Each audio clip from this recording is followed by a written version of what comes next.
Hello, welcome back to my channel. My name is Lara and here I talk all things makeup, low buy, conscious consumerism, and really getting as much use as you can out of your full collection without going out and buying new things. So today's video is quite exciting because I'm actually starting a new series. I recently wrapped up a no-buy that I'd been on for a long time, and most of my content was kind of revolving around that. So I thought I needed to add something new to the mix. I can't talk about my no-buy anymore, so I needed to add in something new to discuss. My new series is going to be Pan My Eyeshadows. I watched a lot of videos this week trying to decide if I should do a project. Oh, there's a person up there.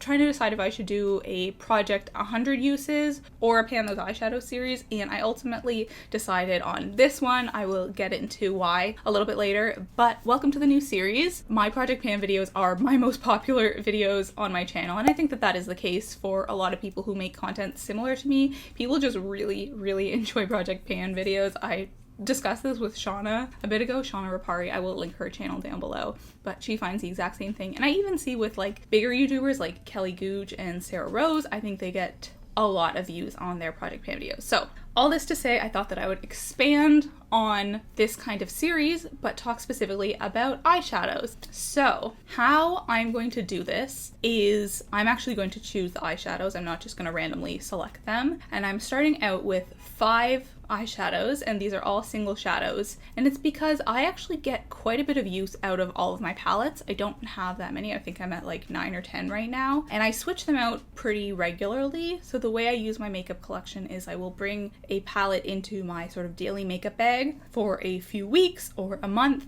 and then after that I will switch it out for something new. And I have not yet gotten bored of this yet, but the issue is that I rarely bring in my single shadows to my daily makeup bag. And yeah, maybe this is because I don't actually like them that much. I guess I will see while doing this if that is the reason why. To be clear, I don't actually have that many single eyeshadows. I think I have like 8, definitely fewer than 10, because I have never purchased one of those magnetic palettes where you can put in singles. I just have a couple of like one-offs that I've purchased over the years randomly. So yeah, this is a pretty cohesive color story, I think, the 5 that I've selected. And I chose these ones because these, I think, are the ones that I like the best out of the mix. And also the other ones are dark. They're like black, which I never really use black eyeshadow. I know a lot of people use it as eyeliner, but I just prefer using liquid eyeliner. So let's talk about what these eyeshadows are.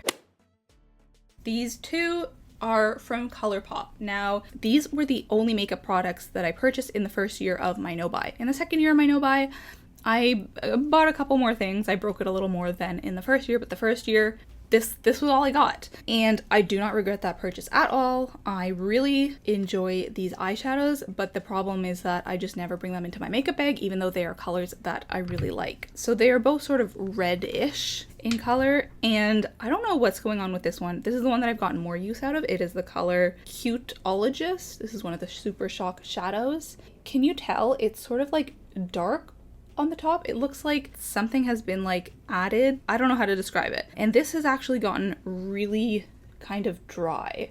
So it's almost like it's dried out, which doesn't make sense because I haven't had it for that long. And also this one is not at all dry. So I don't know what's going on with this, but I'm kind of worried that I'm going to have to, you know, reformulate this so that it gets some moisture back. I really do love the color because I don't actually have very many red eyeshadows. I love how they look on my green eyes.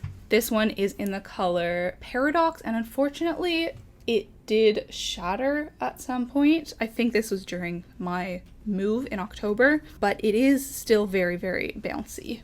I don't want to turn that too much. I'll show you in the B-roll. And I used both of these to get this eyeshadow look today. I think I used to like this color more, but now I've realized because it is kind of purple-ish, I'm not really a fan of purples on my eyes anymore. So I definitely like this red color better than this one. But I did use both of these to get my eyeshadow look today.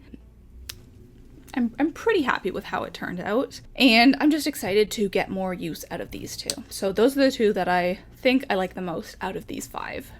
Okay, my next favorite one, and this might be actually the single shadow that I've used the most out of my whole collection because I don't have that many. It's not a huge collection of single shadows, but this is from NYX. It is in the color potentially Fahrenheit. It's kind of hard to tell, but it is a beautiful kind of browny, pinky, rose gold color. It is shimmery. This is really nice. It is kind of reminiscent of some of the colors in the Naked Heat palette, which I do own, and I think that that's why I don't reach for this too much, because I can, if I'm going for like a full makeup look, I'm just probably going to reach for a full palette where I can do a full look rather than just a single shadow. But this is a beautiful color and I would like to get some more use out of it. It looks more brown in here, but on the eye it does show up more pinky. And I think that I could actually pair this with those two ColourPop ones for a nice look. Okay, these next two are both kind of gold colors.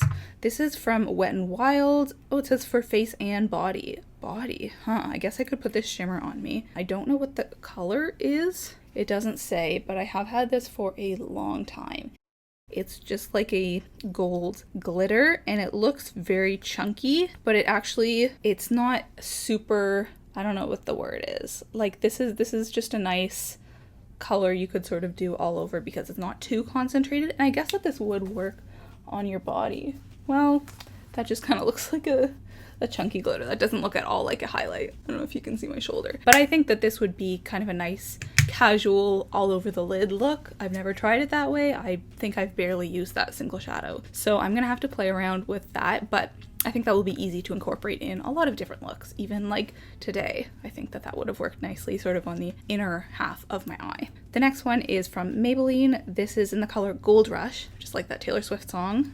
I've had this a long time. I actually had a couple of the other Maybelline color tattoo metal eyeshadow, these thingies, but I decluttered them because they dried up. This one I was kind of able to reformulate a little bit, though it is still quite dry, but it is a really nice color. It's thicker, more concentrated, and definitely has more of a yellow color than that gold. And I have worn this in videos before. I will link one right here that I can think of off the top. I just don't get that much use out of it because it is quite bold. But I think that all of these colors would pair really nicely together, and I would love to try to do one look using all 5 of these colors and only these 5 colors. I think that would be fun. So if I manage to do that, should I save that for next video though? So for the next video in this Pan Those Eyeshadows update, I will insert a bunch of screenshots of all of the looks that I have tried with these colors. So let me talk a little bit about how I'm going to structure this project. Would it be called a project, this series? I don't know. Now that I've sort of covered the 5 eyeshadows that I will be using.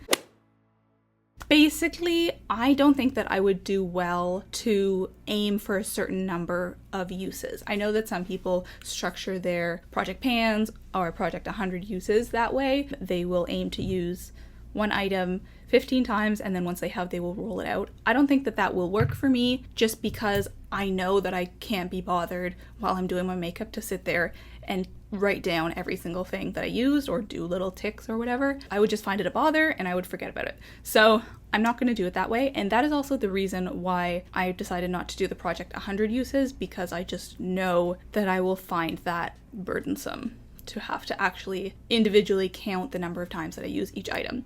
So the way that I'm going to structure this is I will have either all of these single shadows in my makeup bag, or I will sort of have 2 or 3 at a time, and then I will try to get as much use out of those as I can. So maybe I will put this in my makeup bag for 2 weeks, and then I will have this in my makeup bag for 3 weeks. I haven't fully worked out exactly how it's going to work. I will have all of these in my makeup bag for a undetermined amount of time, and then I will just try to use the eyeshadows half of the days that I wear makeup or something. So let's say 3 days a week. And I know that that might not be quite as defined and it might not be as precise as it could be, but I know that that is what would work better for me. So I'm going to try to update this every other month, sort of like I'm doing with my Project Pan. So Project Pan videos, let's say I'll do the first week of August and the first week of October. These Pan Those Eyeshadow series, I will update the first week of September and then the first week of November, that kind of thing. So every month I will have some sort of project update going on.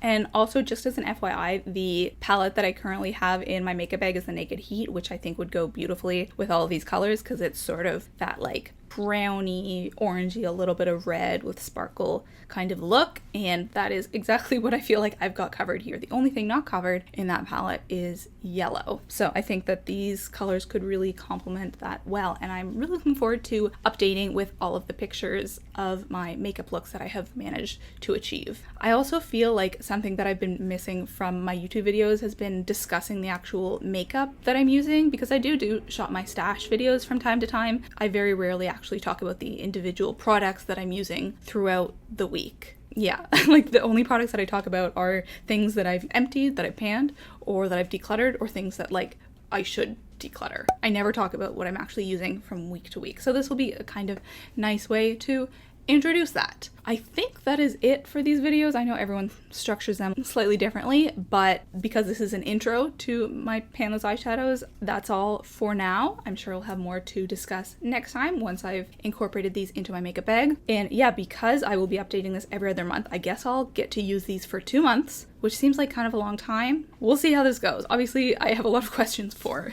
myself as well in terms of how I'm going to structure this. And I'm sorry about the lighting today. It was supposed to be sunny. It's really, really dark out. I do work primarily with natural lighting. I do have a ring light right here. Can you see it? But obviously it's not super powerful. So my lighting does change week to week, depending on the weather, unfortunately.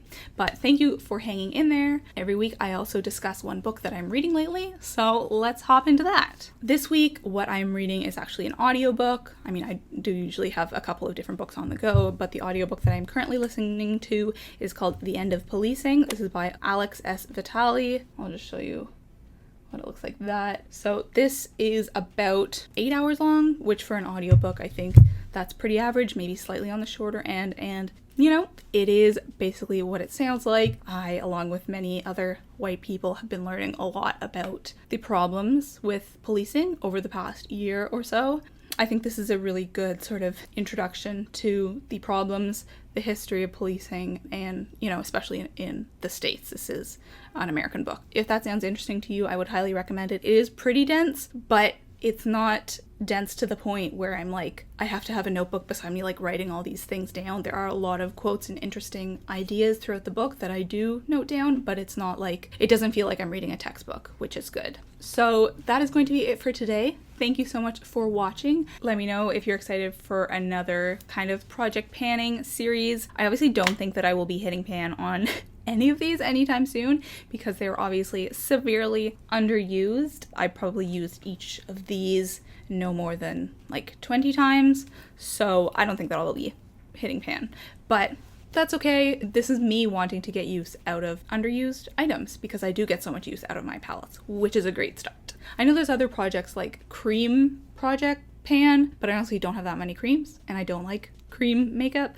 so that was out. But if there's other projects that you would like me to do, let me know down below. Thanks so much for watching this video, and I'll see you next time. Bye bye.